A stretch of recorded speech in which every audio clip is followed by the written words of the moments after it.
que entre las cardiopatías obstructivas del corazón izquierdo, el defecto, ¿por qué se dice corazón izquierdo? Porque básicamente el defecto que van a presentar es una obstrucción a la salida de la sangre por el lado izquierdo, o sea, hacia el torrente sanguíneo. Siempre van a ser ductus dependientes. Aquí el ductus tiene que estar abierto, porque si no el paciente fallece o se complica. Aquí vamos a tener la estenosis aórtica crítica, la coartación aórtica crítica, la interrupción del arco aórtico y la hipoplasia del corazón izquierdo o hipoplasia del ventrículo izquierdo. Estas patologías, repito, son ductus dependientes. Hay que administrar medicamentos que después veremos a continuación para que el ductus no se cierre, porque va a hacer falta esa comunicación. Recuerdan que era bien finita, que iba de la aorta a la pulmonar. Esa comunicación va a hacer falta en estas patologías. La presentación, por lo menos en el recién nacido, de los pacientes con lesión obstructiva izquierda, vamos a recordar, son lesiones las que mencionábamos anteriormente que dificultan la salida de la sangre hacia la aorta por el lado izquierdo. Estos pacientes, estas cardiopatías son graves y muchas veces el paciente va a llegar a ustedes en shock, y al llegar el paciente en shock ustedes no van a saber inicialmente frente a qué se encuentran, porque puede ser lo mismo una enfermedad metabólica que curse con acidosis, puede ser una sepsis, puede ser estas cardiopatías. Entonces ahí ustedes van a tener que estudiar al paciente hasta que detecten la causa, bien sea porque exista algún antecedente, porque el paciente le oculten un soplo, porque le hagan una eco como parte del estudio y pesquisen la malformación. Importante saber que en estos pacientes, para que se mantenga abierto el ductus, van a tener que usar este medicamento que ven en pantalla, que tiene muchos nombres comerciales, pero básicamente son prostaglandinas. Si recuerdan, cuando hablamos del ductus, que yo le hablaba que el ductus, entre otras cosas, se cierra porque cuando el niño nace aumenta la presión de oxígeno y se remueven las prostaglandinas. Aquí hace falta que estas prostaglandinas estén para que el ductus no se cierre. Alprostadil, aldoprostin, tienen muchos nombres comerciales. Lo importante es que ustedes sepan que estos pacientes necesitan prostin o prostaglandina para que este ductus no se cierre. Es el pilar del tratamiento en estos pacientes. Y ustedes dirán, bueno, ¿y cómo empiezan de atrás hacia adelante? Si no hemos hablado de la malformación como tal, ¿cómo empezamos por atrás? Es que para que entiendan que es la misma conducta, porque si les empiezo a hablar de las cardiopatías una a una, se pueden confundir en cuál lleva prostin y cuál no. Todas estas que les mencioné, coartación aórtica, estenosis aórtica crítica, pulmón izquierdo hipoplásico, necesitan prostaglandina para mantener el ductus abierto. A veces, bueno, estos pacientes cuando llegan en shock también van a necesitar dopamina, dobutamina, epinefrina, pero ya esto se sale del manejo. Lo básico que ustedes deben saber es que todo paciente portador de una lesión obstructiva izquierda necesita prostaglandina. La dosis del prostin es de 0,01 a 0,5 y no es un medicamento que ustedes van a tener a libre disposición. Es un medicamento que se emplea en las terapias y que se administra en bomba de infusión. No se administra por bolo, no se administra por cc. Uno prepara según el peso del paciente, la dosis que es de 0,01 a 0,5 microgramos por kilo por minuto, se prepara según el peso del niño, es una bomba y se va a administrar durante 24 horas. El precio que la doctora Erika Leiva siempre lo menciona, el prostin vale de 300.000 a 600.000 cada ampulita que vieron en la imagen. Por eso estos pacientes caen dentro de la patología GES, por el costo elevado, que a veces necesitan ventilación, el prostin, y estos pacientes a veces tardan muchos días con prostin. Porque, por ejemplo, nosotros en la NEO, cuando se recibe un recién nacido con un faló que también necesita prostin, a veces pesa menos de 2 kilos, menos de 2,5 kilos. Entonces, hasta que no tenga el peso, no se traslada a la católica. Pero si tiene una sepsis, hasta que no esté sin la sepsis, no se traslada, o cuando haya cupo. Entonces, todos esos días, el paciente necesita que se administre el Protein y la bomba dura 24 horas máximo, para evitar una infección cruzada y todo. Entonces, aquí vamos a detenernos a hablar de las malformaciones que les mencionaba ahorita. Aquí tenemos las imágenes para ver una coartación aórtica y una estenosis aórtica. En la primera imagen que van a ver ustedes, van a ver el estrechamiento que hay en la aorta. De ahí su nombre, coartación aórtica, porque el defecto aquí va a estar que a nivel de la aorta, sobre todo ya en la parte descendente, hay un istmo o un estrechamiento que dificulta el paso de la sangre hacia la parte inferior del cuerpo, por decir de alguna forma. Lo típico de la coartación aórtica es los pulsos distales prácticamente imperceptibles. En los niños más grandes, o sea, niños que no se ha pesquisado la malformación, lo típico, o sea, lo fisiológico es que la presión en nuestras extremidades inferiores sea superior a la presión de las extremidades superiores. En la coartación ocurre todo lo contrario. La presión en las extremidades superiores es mayor que en las extremidades inferiores. Por eso en la coartación ustedes van a ver así patoneumónico, el soplo y pulsos débiles. Es lo típico de la coartación aórtica, los pulsos débiles. Acá, como ven, es una malformación que no tiene cianosis porque no hay mezcla de sangre. Si el defecto aquí es la estrechez a nivel de la aorta, que es lo que complica. Entonces, precisamente por esa estrechez que hay, es que se hace necesario que el ductus exista para garantizar de alguna forma el débito hacia las extremidades inferiores. En la estenosis aórtica crítica, como ven, el defecto va a estar a nivel de la válvula. Como si recuerdan, la válvula aórtica es la antesala de la aorta. Así que cuando hay un estrechamiento, hay obstrucción al flujo de salida del lado izquierdo. No sale porque la válvula está estrecha. Depende del grado de estenosis de la válvula, va a ser la magnitud del defecto. Ahí podemos ver que puede ser bicúspide, puede ser tricúspide, y esto compromete la irrigación sanguínea. Por eso, ambos pacientes van a tener extremidades frías porque el débito está comprometido.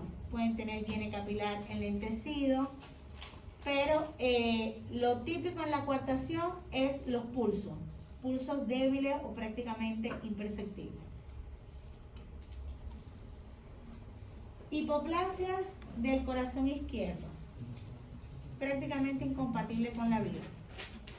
Es la cardiopatía congénita que provoca más muerte en las primeras etapas de la vida. Y se dice hipoplasia del corazón izquierdo porque puede ser, generalmente es a nivel del ventrículo, pero puede ser también todo el lado izquierdo, la aurícula hipoplásica, el ventrículo, la salida de la aorta, y realmente es la responsable de aproximadamente el 35% de las muertes por cardiopatías congénitas en esta etapa de la vida. Tiene muy mal pronóstico en realidad. Ahora, vamos a ver las cardiopatías que tienen SHUNT de derecha a izquierda. Aquí es donde aparece la cianosis. ¿Por qué? Porque el SHUNT va a ocurrir de la parte no oxigenada. Recuerden que toda la parte derecha, aurículas y ventrículos, la sangre es no oxigenada que va al pulmón. Esa sangre no oxigenada se pasa para la parte izquierda que está oxigenada, y ahí aparece la cianosis. Por eso, para que ustedes se puedan orientar cuando hay cianosis o no, depende del SHUNT, hacia dónde vaya la sangre, la mezcla de sangre que se produzca según de un lado a otro. Ahí aparece la cianosis. De derecha a izquierda, siempre o la mayoría de las veces, a no ser la excepción el falor rosado, que lo veremos, hay su cianosis. Hay recursos mnemotécnicos como es el uso de las 5T. Para que no se les olvide, cuando les hablen de cardiopatías cianóticas, piensen en las 5T. Fácil. Tetralogía de Fallot, transposición de grandes vasos, tronco arterioso, esas tres empiezan con T, drenaje pulmonar venoso anómalo total, que la T es al final, y la atresia tricuspidia. No es lo más ideal, pero funciona. Mnemotecnia, 5T, tetralogía de Fallot, transposición de los grandes vasos, tronco arterioso, drenaje pulmonar anómalo total y la atresia tricuspidia. Como les decía, lo que se van a caracterizar es porque hay una obstrucción y en este caso es en la parte derecha del corazón. O sea, la obstrucción va a ser hacia el flujo pulmonar, bien sea a nivel de la válvula tricúspide, que si recordamos comunica la aurícula derecha con el ventrículo derecho, puede ser en el mismo ventrículo derecho o a nivel de la válvula pulmonar en la salida hacia la arteria pulmonar. Como hay una obstrucción ahí, esa sangre trata de emigrar hacia otro lado buscando salida y ahí es que se va a producir el chum. Miren, aquí vamos a ver un diagrama. Esto es en el caso de la transposición de las grandes arterias. Es una cardiopatía que también es ductus dependiente y que aquí se van a producir circulaciones en paralelo. Lo que complica al niño o al paciente, pero bueno, generalmente se ve, hay que tratarlo en las primeras etapas de la vida, es que la sangre oxigenada es cada vez más oxigenada y la no oxigenada más no oxigenada porque se producen circulaciones en paralelo. Porque básicamente aquí el defecto, como su nombre lo indica, las grandes arterias están transpuestas, están cambiadas. Entonces la aorta, en vez de salir por el ventrículo izquierdo, va a salir del ventrículo derecho. Y la pulmonar, viceversa, en vez de salir del ventrículo derecho, sale del ventrículo izquierdo.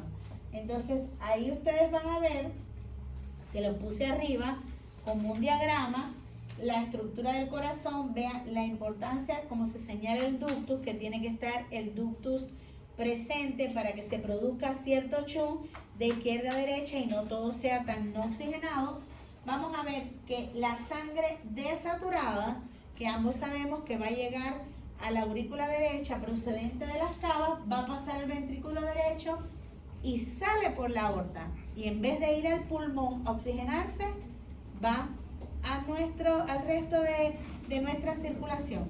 Entonces, esa sangre no oxigenada que debería ir al pulmón para oxigenarse, va hacia el resto del organismo dando más hipoxemia, más hipoxia.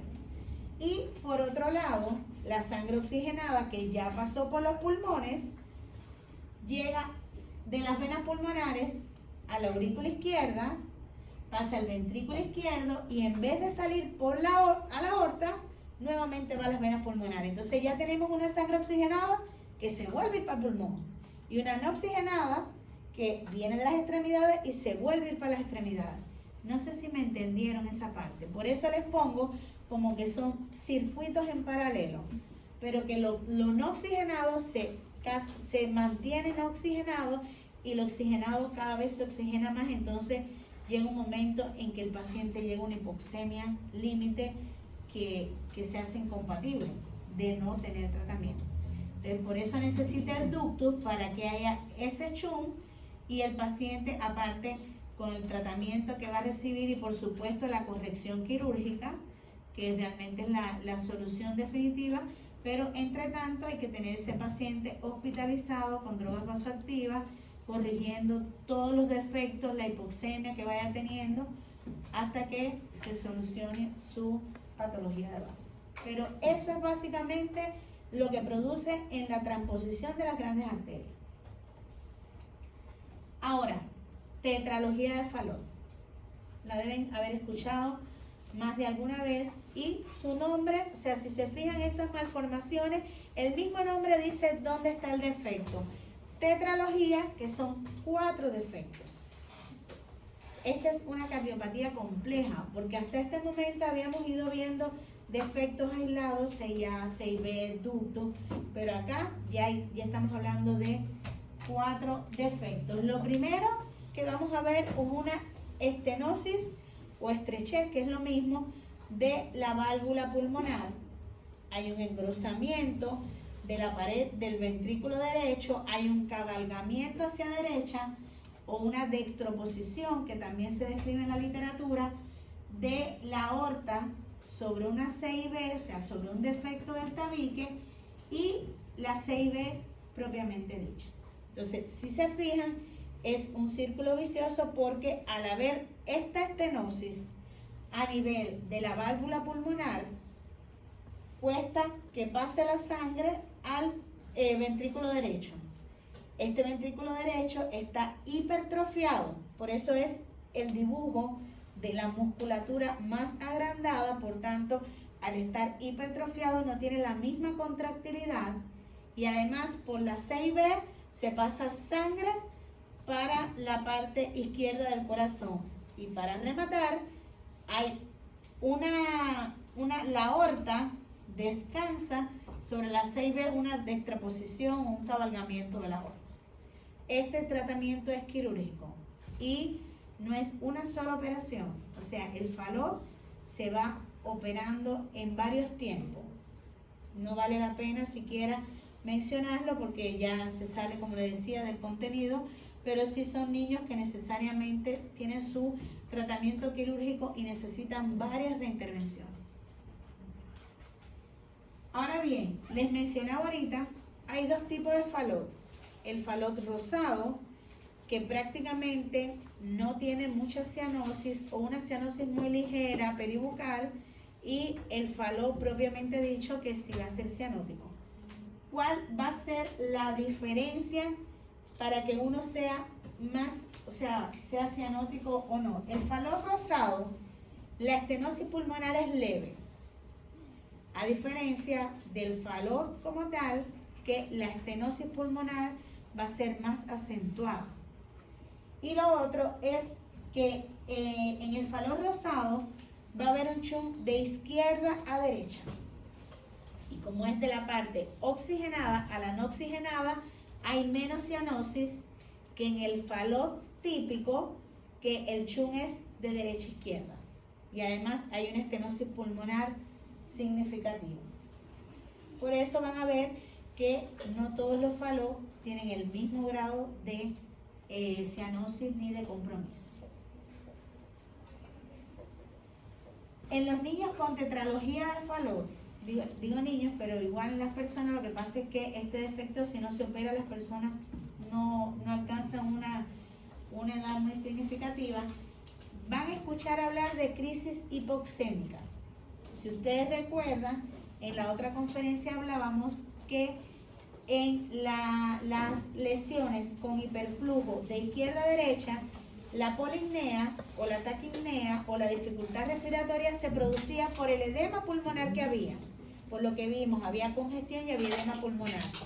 Aquí la dificultad respiratoria es por falta de oxígeno, por hipoxemia, porque hay una mezcla y predomina, digamos, de alguna forma la sangre no oxigenada.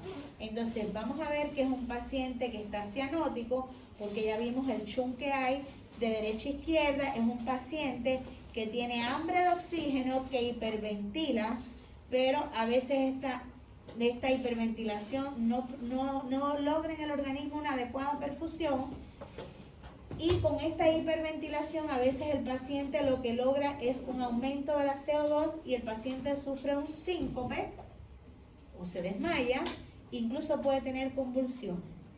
Pero estas convulsiones es por la hipoxia, por la hipoxemia que tiene el paciente. No es básicamente por otra causa, ni por una meningitis, ni porque el paciente esté infectado ni nada. Y esto, por supuesto, si no se trata, lleva a la muerte. Por eso hay que se trata de darle cierta prioridad a estas patologías para que no sigan avanzando. pero cuando escuchen hablar de crisis hipoxémica es por eso. Cianosis, que nosotros lo vemos por la coloración, pero a nivel tisular básicamente se traduce en hipoxemia, poco oxígeno. Como compensación se respira más rápido, hay una hipercapnia que produce aumento de CO2, más hipoxia, mayor déficit de oxígeno a nivel neuronal, convulsiones y muerte. En las manifestaciones clínicas de un niño con una tetralogía de Fallot es muy típica esa posición, una posición de cuclillas que adopte el paciente. Puede ser que la mamá les llegue a la consulta y les diga que el niño es flaquito, que no se alimenta mucho, que camina, sobre todo en la edad pediátrica, que camina un ratico, se cansa y se agacha. Y es que el paciente con esa posición en cuclillas lo que hace es incrementar el retorno venoso y de esa forma calma su sed o su hambre de oxígeno, que es como se conoce, y vamos a ver que es este niñito delgadito, cianótico, con poco desarrollo estatural que adopta esta posición, pero básicamente es para compensar y mejorar su retorno venoso. Vamos a ver que muchas veces tienen dedos en palillos de tambor. Vamos a ubicarnos que un niño, no es lo mismo un niño que se diagnostica un Fallot al nacimiento y se opera en los primeros meses a un niño que nunca se diagnosticó y tiene 1 o 2 años. Allí en estos niños ya que el mayor daño es que se ven dedos en palillo de tambor, como dice el nombre. Vamos a ver que la falange de estos niños va a ser un poco más redondeada, producto de la hipoxia a la que están constantemente sometidos. El organismo poco a poco lo va modificando y el soplo es continuo como un ductus, porque en estas malformaciones tiene que haber un ducto. Entonces se siente el mismo soplo que hablamos en maquinaria de un ducto. Ventrículo único, bueno, ya es un poco menos frecuente porque igual es como bastante letal. El ventrículo único puede ser cualquier cardiopatía en la cual hay un solo ventrículo capaz de bombear la cantidad adecuada de sangre, bien sea porque haya una CIB y además haya obstrucciones a la salida, bien sea de la sangre de los ventrículos, que bueno, se comporta como una bolsa común. Aquí va a confluir la sangre de ambas aurículas, tanto la oxigenada como la no oxigenada, y esta se mezcla y sale por las grandes arterias. Entonces, por eso es la cianosis. Siempre recordar que cuando el chun es de derecha a izquierda, aparece la cianosis. No es tan frecuente el ventrículo único.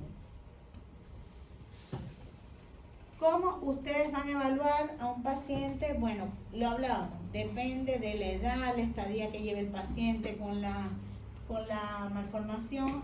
Siempre considerar a la hora de ustedes hacer un diagnóstico, como ustedes hacen un diagnóstico de cualquier enfermedad: antecedentes, cuadros clínicos complementarios. Lo que hablamos, antecedentes de cardiópatas en la familia, de hermanitos, que si la señora se expuso a alguna sustancia, que si la señora padece alguna enfermedad. El examen físico que vamos a ver en estos pacientes, recordad que a ustedes les está llegando un paciente con una cianosis, ustedes no saben qué es lo que tienen. Ustedes lo van a examinar en sentido céfalo-caudal, van a ocultarlo, es bastante probable que escuchen el soplo, pero tienen que ver cómo está la tensión en las 4 extremidades, porque recuerden que si es una coartación aórtica, la tensión en las extremidades inferiores va a estar limitada y la de las extremidades superiores va a ser mayor. Tienen que ver los pulsos para poder diferenciar. Obviamente, cuando vimos el ductus aislado, no era cianótico, pero la mayoría de estas cianóticas necesitan un ductus, entonces puede haber pulsos saltones. Hay que ver la saturación del oxígeno, hacer una saturometría, ver cuánto satura el paciente. Y muy importante, el test de la hiperoxia. El test de la hiperoxia es la clave para que ustedes puedan diferenciar entre un paciente con una patología pulmonar y un paciente con una patología cardiovascular. ¿En qué consiste el test de la hiperoxia? Bueno, pues usted le llega a este paciente polimnéico, cianótico, con tiraje, con aleteo, con quejido, y usted dice, bueno, es el corazón, los pulmones que tiene. Lo primero que deben tomar es una gasometría basal, para que ustedes tengan una referencia de lo que puede o no suceder después. Y este paciente deben someterlo a oxígeno al 100% durante 10 minutos. Bien sea, por ejemplo, si es un paciente que está muy mal y necesita intubarse, ustedes lo intuban y le ponen por 10 minutos FIO2 al 100%. O a lo mejor donde ustedes están no pueden intubarlo, pero le colocan un hood o un casco y le ponen oxígeno al 100% durante 10 minutos. Pasados esos 10 minutos, ustedes repiten su gasometría para poder compararla con la anterior. En el caso de que la PO2 esté por encima de 150, ahí vamos a ver que la causa es pulmonar. Porque con este oxígeno al 100% el paciente, digamos que mejora su saturación, o sea, el paciente mejora la oxigenación. Ahí le están diciendo que el problema es pulmonar. Pero si esto no ocurre, ahí estamos viendo que es algo netamente cardiovascular. Porque aunque usted le dé el 100%, él tiene su patología de base, que se produce un shunt, se produce una mezcla, y no es necesariamente oxígeno lo que él necesita. De hecho, el oxígeno tiende a cerrar el ductus. Una de las cosas que cierra el ductus es la terapia con oxígeno. Entonces, estos pacientes, cuando nosotros en la unidad tenemos pacientes que son cardiópatas y que son ductus dependientes, si necesitan oxígeno se les pone. Pero en la medida en que uno puede ir disminuyendo FIO2, se va disminuyendo. De hecho, a veces están con una cánula, pero que básicamente les da presión y no oxígeno, porque el oxígeno contribuye a cerrar el ducto. Entonces, le estamos poniendo Prostin y le ponemos oxígeno y se contraponen los tratamientos. Ese es el tips como para ustedes diagnosticar si es pulmonar o si es cardiovascular, el test de la hiperoxia. Recuerden, 10 minutos, 100% de FIO2 y según la variación de la PO2, ahí podrán definir. Doctora, Dígame. ¿y ese test de la hiperoxia se puede usar siempre que haya confusión en cuanto si es de origen pulmonar o cardíaco? Es que es lo que te va a dar la diferencia. Pero claro, tienes que tener para realizar una gasometría. Porque si no tienes gasometría, tú no tienes cómo evaluar si la PO2 del paciente aumenta por encima de 150 o no. Por encima de 150 es netamente pulmonar. Si no aumenta así, pues es una cardiopatía. Pero debes estar en un lugar, por último, donde puedas tomarle una gasometría. En el caso de que ustedes estén en el medio del campo, les llega un niño así cianótico, pongan oxígeno. Si se le cierra, ya habrá otras formas de abrirlo. Pero en caso de que puedan garantizar un acceso venoso, como les decía, una vía permeable, según donde ustedes estén, los recursos que ustedes tengan, y traten de remitirlo para poder hacer el diagnóstico y tratamiento de este paciente. Acá trato de ilustrarles la radiografía de los pacientes cuando tienen cardiopatías congénitas cianóticas o cuando el shunt es de derecha a izquierda. Si ustedes recuerdan, las otras radiografías donde el shunt era de izquierda a derecha, que era sangre oxigenada con no oxigenada, básicamente lo que había era congestión pulmonar. Veíamos la cisuritis, los ilios que estaban más marcados y la radiografía, digamos, que se veía más blanca. Acá no ocurre, porque acá no hay congestión. Entonces, no siempre podemos hablar de cardiomegalia. A veces en estos pacientes cardiópatas puede aparecer una imagen de una cardiomegalia, pero la cardiomegalia muchas veces aparece cuando ya hay una data mayor en la evolución del paciente. Les puse este zapatico porque se describe el corazón en huevo, corazón en bota, corazón en zapato sueco, y es casi patoneumónico del Fallot. Los niños con tetralogía de Fallot, de hecho, hace unos días me llegó un niño, o sea, ya hace como 2 meses, y la radio típica, pero no podíamos decir que fueron falón.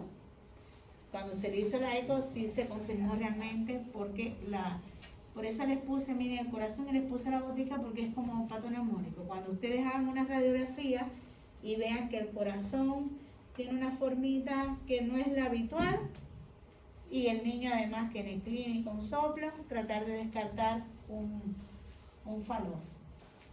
Esto se produce porque, como en el falón, bueno, se habla de que hay una hipertrofia del ventrículo, digamos que se cambia un poco la posición, se mueve un poco el ápex, pues por eso da esta formita como de zapato suelo. A veces se puede ver el arco aórtico, que es un poco más prominente, que si el botón aórtico, pero son detalles nomás, no necesariamente tiene que estar todo en una misma radiografía. Acá, como les decía, pueden hacer un electrocardiograma, pero como siempre en todas las cardiopatías el gol estándar es la ecocardiografía, en todas.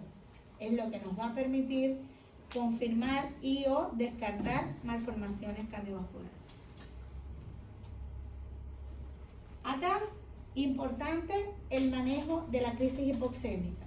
Como les decía, garantizar una vía aérea permeable a estos pacientes, porque estos pacientes realmente necesitan oxígeno a nivel tisular. En caso de que presenten insuficiencia cardíaca por agobio o por descompensación, bueno, pues tratarla con drogas vasoactivas en caso de ser necesario, en la mayoría de los casos con sulfurosemida, con digitálicos, el tratamiento per se de toda insuficiencia cardíaca, y tener un tratamiento paliativo hasta que se haga la corrección quirúrgica, que es el tratamiento de elección, que muchas cardiopatías se hacen en varios tiempos. La corrección quirúrgica no necesariamente, porque además son cardiopatías complejas, necesitan varios tipos de cirugía antes de que el paciente evolucione satisfactoriamente. Gracias. No sé si tienen dudas, algo que no hayan entendido. Traté de explicárselo así como muy básico para que lo pudieran entender. Porque cuando uno está estudiando, uno básicamente lo que tiene que saber es el defecto, por qué se produce, cómo identificarlo, diagnóstico. Generalmente no se les preguntan a ustedes tratamientos, mucho menos la parte cardiovascular. Pero traté porque ustedes lo que tienen es que tratar de imaginar el defecto y saber por ese defecto qué se produce.